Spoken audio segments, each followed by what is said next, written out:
আসসালামু আলাইকুম ওরহমতুল্লাহ। সম্মানিত প্রিয় দর্শক শ্রোতা মণ্ডলী, আগামীকাল পবিত্র ঈদুল আজহা।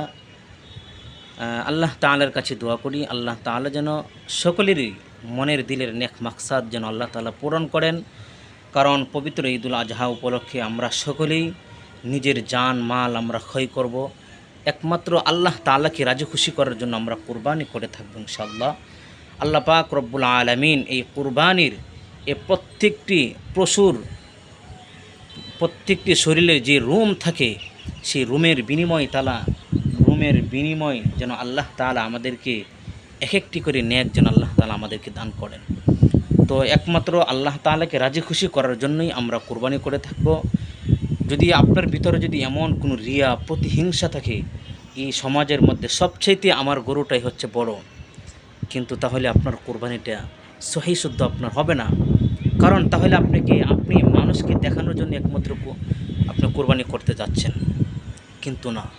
হ্যাঁ, আল্লাহ তাআলা বলছে, ও আমার বান্দা, কোরবানি তুমি করো, গরু তুমি জবাই করো, এই গরুর জবাইয়ের গোস্ত আমি খাবো না, তুমি খাবা।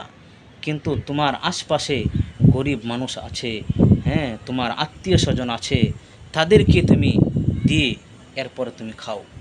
তুমি যে গরুটা কুরবানি করবা সেই গরুর গোস্ত আমি খাবো না, এই গরুর গোস্ত তুমি খাবা, কিন্তু আমি একমাত্র তোমার দিলের তাকওয়া আমি দেখব, তোমার দিলের নেক মাকসাদ আমি দেখব, তোমার দিলটা কতটুকু পরিপূর্ণতা আছে।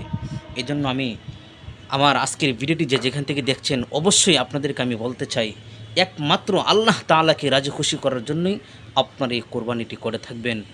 মানুষকে কি বলল না বলল, হ্যাঁ, আপনার গরুটাই সমাজের মধ্যে কতটুকু বড় নাকি ছোট, ওই দিকে আপনি কোনো পরোয়া করবেন না। আপনার যতটুকু সামর্থ্য আছে সেই সামর্থ্য অনুযায়ী আপনি কোরবানি করে থাকবেন। সকলে ভালো থাকবেন। সবাইকে পবিত্র ঈদুল আজহা শুভেচ্ছা ও অভিনন্দন।